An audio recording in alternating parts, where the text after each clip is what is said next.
Welcome to day 242 of our DeSo journey. I'm Ed Krasenstein here with my twin brother Brian, and we have special guest Cyrus Abraham with us again today. How's it going, Cyrus? Doing great. Thanks for having me again on your show. Remember, this video is sponsored by Crypto Droids. Yeah, and Lane is working his butt off.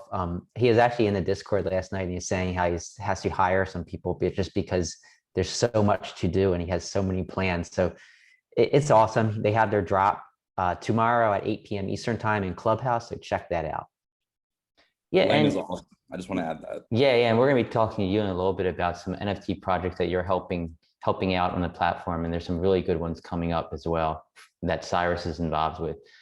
I just want to touch on some of the news first before we get to Cyrus. NFTZ has updated again, and we now show for every single artist, you can see who their top 5 collectors are.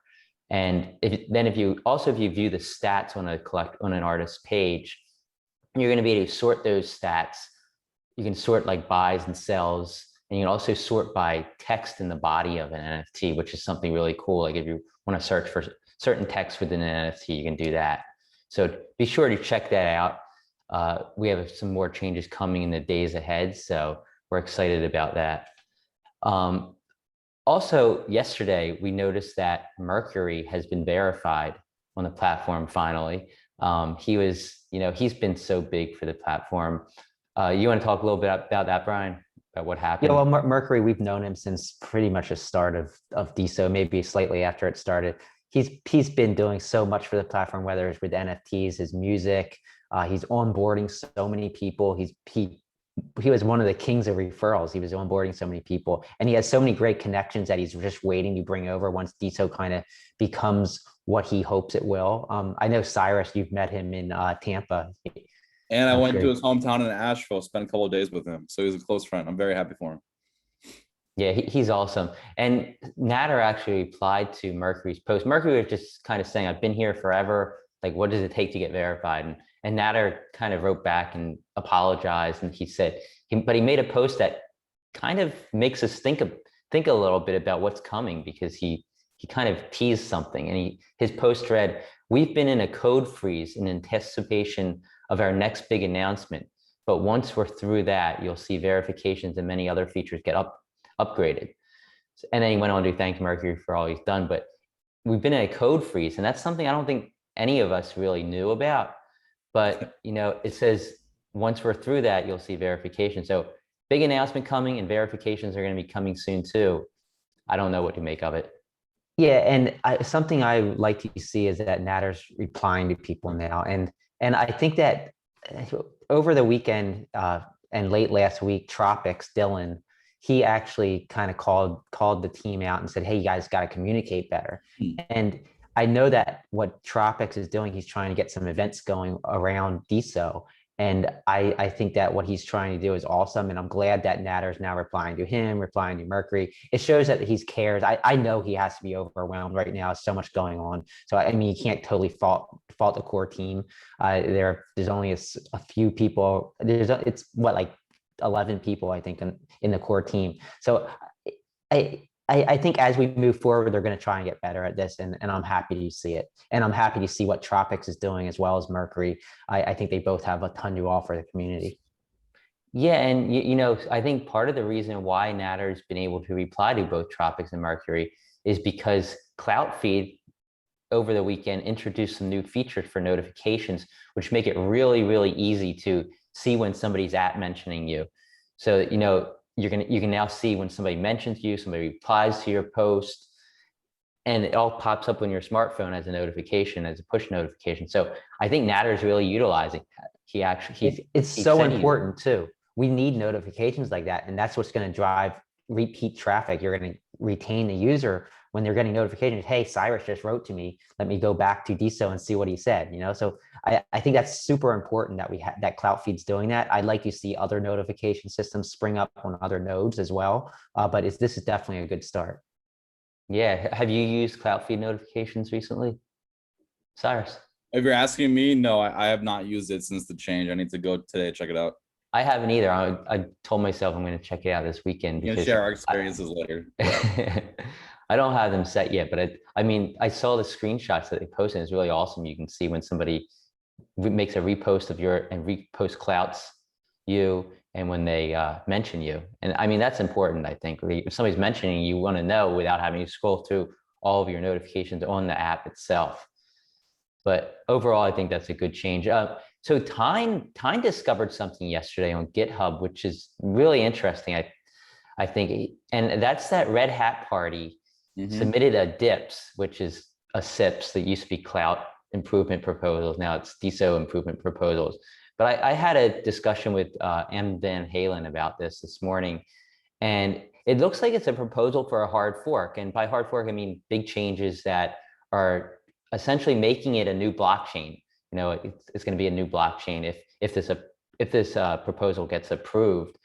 And it's going to make, according to M. Van Halen, it's going to help make things simpler, and it's going to use less data. Overall, he thinks it's a good change. I mean, I'm not technical enough to really understand the ins and outs of it, but it seems like the development community is embracing it, at least so far. But if you haven't provided any feedback, be sure to get on the GitHub and do so. Read the code if you know how to, and respond, because I mean, I think that's really important, you know, that the community is involved. Well, and I think simplicity is what we're looking for here.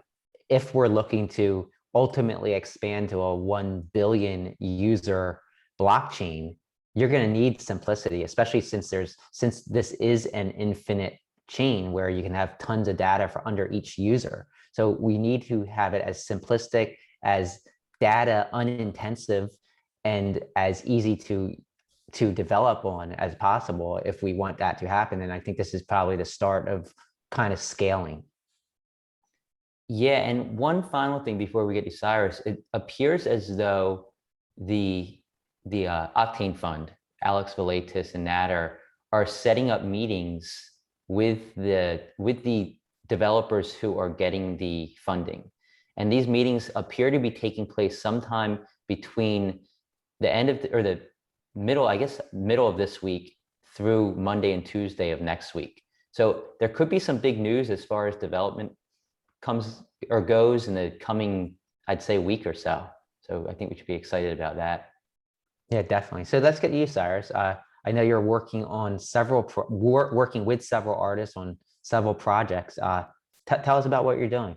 Yeah, absolutely. Let's start with the one that you already probably know, Chess Kills. I know you guys are a fan of that one. So for a long time, I've been helping others in the NFT space be able to build where their project's at and really amplify what they're doing.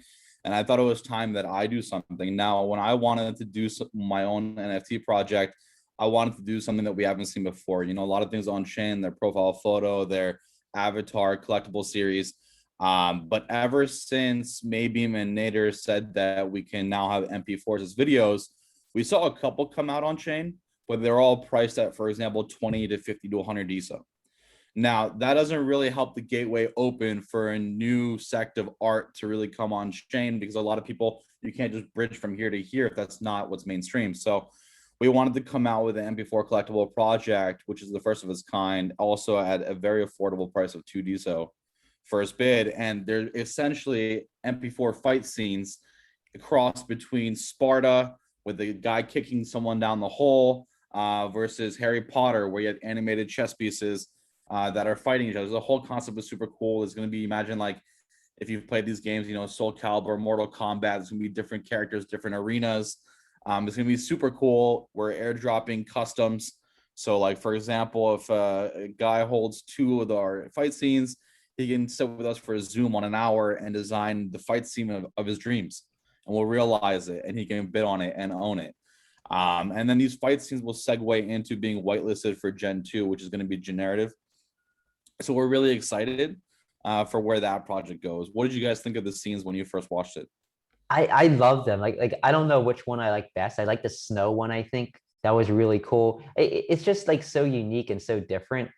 You have these like chess pieces like doing karate moves and kicking other chess pieces over. It's just so creative, and I love how you have these videos now. And I know we see so many other projects and they're just static, and there's so many great projects out there, but you don't really see many animations. And I know that like that's when we started out with BitClout Kids back in the day, That's what we want to do, bring animation, because animation is where NFTs kind of excel over traditional art. You can't have a picture that's animated on your wall, but you can have a photo frame with an animated NFT on it, and that's where it excels. So I'd like to see artists starting to go into this realm, especially on DeSo. So our hope was really that not only, so first we sold out on our first drop. Our next drop is coming up on this upcoming Wednesday. But what we're really excited about is that it really helps a lot of people get used to MP4s being something that they purchase, because again, we've brought the price to 2 DeSo where everything else is 20 plus DeSo. So keep in mind that we're also pricing these under, I mean, they take 5 to 7 or more hours minimum each one. And they also have utility attached to them. So let's not forget that there's going to be a game, there's going to be play to earn based on if you own a certain background and that background is playing in the game, you earn DeSo. So there's a lot of things going on yet. And we look at what the future is going to be. It's not even going to be 2D versus 3D versus MP4. It's going to be what has utility. So that's what I'm really excited about, because we've seen a lot of projects build out towards utility the last couple of weeks. We're going to name drop a couple, everything from Graffiti Guys, which is Tropics' project, which launched yesterday, which the Genesis went for 27 DeSo, which was crazy. Yeah, that was nuts. That was nuts. And then I can segue into 2 other projects that I love recently that have utility. I actually believe they have potential of becoming blue chips if everything works out. So let's dive in. The first one is Rowdy Reptilians. That's founded by Illuminati, which is Chris. Many of you guys know him. He's the original NFT OG godfather of DeSo. Now, if you remember all the people, all the high level names that were buying into those NFTs, they've all held them. They're all hodlers. Now, that project has been somewhat dormant for the last couple months, I would say. And with the Rowdyverse, which is basically the metaverse version of the Rowdies, is coming out soon. It's also a new social token. But with the Rowdy Reptilians, it's going to be this generative series.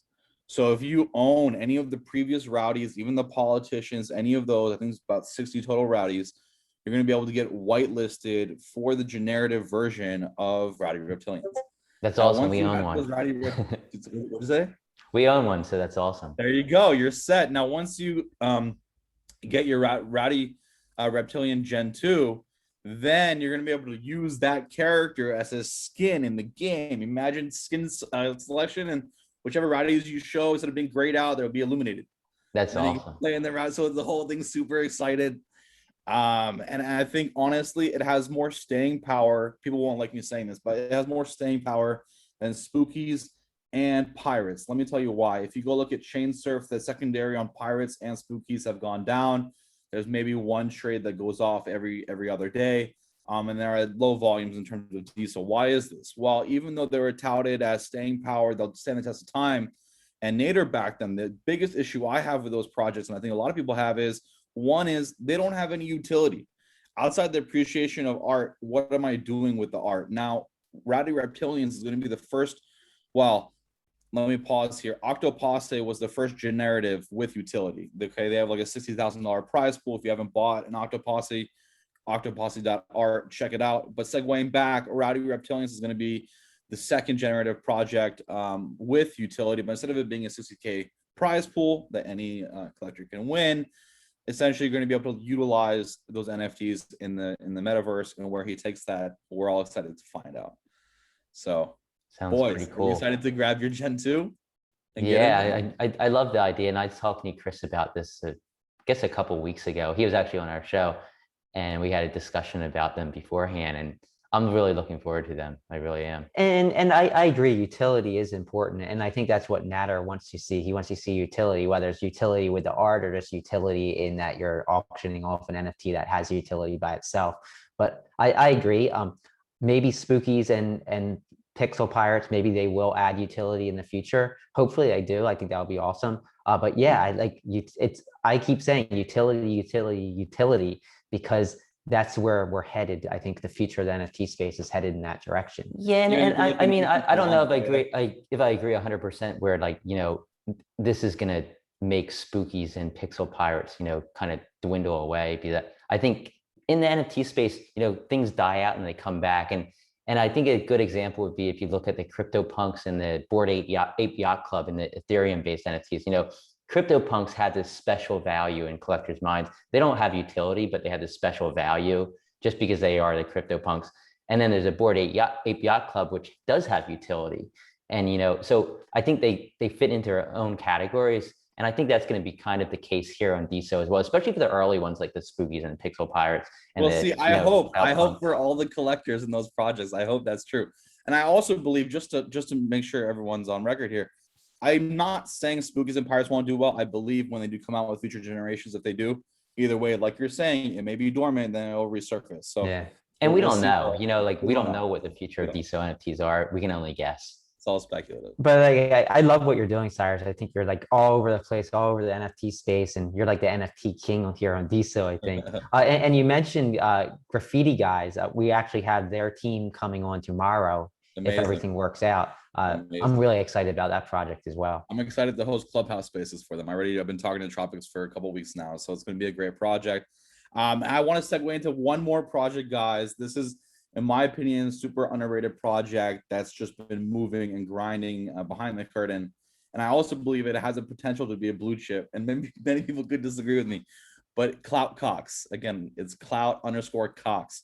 When someone first hears this, they're like, Cox, I want no part of it, or this must be a meme, or it's not serious. Guess what? When I first heard Clout Cox on Clubhouse, I had to leave the room. I was like, this is not my scene.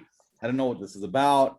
Then the fourth, fifth time I heard Clout Cox in Clubhouse, I was like, this is a thing. I don't know what this is. Let me look into it. So I called the artist, spoke to him for hours, learned the whole breakdown, looked at all the art on your platform, NFTZ. It's incredible. Like, the quality of art on Clout Cox is amazing. Each one's 5-6+ hours. And I started looking at who even owns these Cox. First of all, everyone from Paul Burke, I believe, well, there's obviously me, there's Zach Mead, and there's a bunch of other people that are escaping my head right now, but they own Cox. Now, when I wanted to get into the Cox game, it was super hard. Like, I DM 30-40 people, can I buy your Cox? All the pricings were even higher than the listing. So I started digging in. I was like, why do people love these Cox so much? And so I realized something. Memes are culture.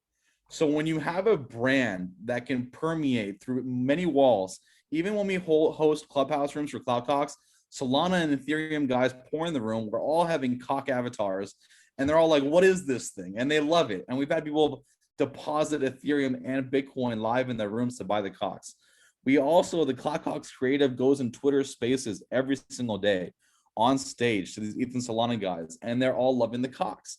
So essentially the Cox, I think, is the one brand that can permeate through different spaces, and everyone loves it because not only is the art really good, but the memes and culture are great. Hey, what's the username for that? What's the Clout_Cox? Clout_Cox. I was just going to look to see who owns the most of them. Is linked in my bio as well. So let's dive a little bit deeper in the numbers, guys. So usually before I go in or back into a project, look at the numbers. Now, this project's been around for about 3 months. Now, when the primary started, no one was taking this project seriously, right? Because it's Clout Cox. So they were putting out art on the primary for like $8, $7, and they were selling. Wow. And they sold like 30, 40 for like $8. Now, in the last 3 months, just so you guys know, it's auctions on the primaries. They've now going for like $150 to $250 on average. So again, I appreciate it from $8 to 200-ish, organically, no manipulation. Now you look at the cap table. Besides me, there's literally no one else on this cap table recognizable in the NFT scene, which means that they have not picked it up. It's not mainstream yet. I actually have a call with Chase Steele in 25 minutes about Clout Cox, which is your best friend or one of your close friends. So Chase is great. Yeah. So essentially, the Clout Cox, they also have revenue share. Okay. So people are like, what do you mean Clout Cox have revenue share? So there's a coin in the cap table called Cock Vault. And essentially, they take their proceeds from FR and from the NFT sales, and they dump it all back into the creator coin up until Cock 500. And we're only at Cock 116. So if you just simply do the math, it's a very sound investment. Not that I'm giving investment advice, but revenue share, which is a big deal in the DeSo space. So then if you are going deeper, they're coming out with Cock Street Bets and also their cockfighting game. So not only are you going to have an investment group, you're going to have utility if you own a cock to fight other cocks for money. So it's like this thing is going so far. Like I told them, I was like, I'll help you with their Twitter. I'll help you with their Instagram. I will build you a website. I will dedicate 1 hour a day. I bought the King Cock for 15 DeSo which was the highest DeSo cock sale. The day after I bought that, Zach Mead bought, it's escaping me right now. He bought the train cock for 15.5 DeSo. So people are buying them up. And now there's been a lot of secondary activity. So I love these. I was just looking at the NFTZ page where there's so many cool ones. And by the way, the top owner is Rhinelf. He owns 8. yes, And then Spunk Art owns 6, Gawergi 5, and Reese Investment 5 also. So I bought the cock off Rhinelf. So he's hot. So even if you message the holders, they're hodling. Now, when you talk to any serious collector like Chase or anyone, JQ Dell, you want to get into a project that has hodlers. So like I said, I encourage you guys to DM the holders. They will not sell their cocks. Even the cocks that are priced at 3 DeSo, the moment you DM them, they up it to 12 DeSo. And they're like, we're not selling. And the one other thing is that, and I cannot tell you guys all the details on this, but Cloud Cox is in talks to be the first integratable NFT brand on the chain with merch integrated on the DeSo chain. I can't drop more info on that because it's still in talks, but they're doing a lot of things, guys, and it's really exciting. So I just wanted to highlight. Yeah, that. it sounds really exciting. And I'm pretty sure that you just broke the record for the most times a man has said Cox on a DeSo related podcast. congratulations. Let's go, Cox to the moon. Honestly, They are really cool. As you've been talking, I've been browsing through. There's so many cool ones. There's a Time magazine cover or a Dime magazine cover.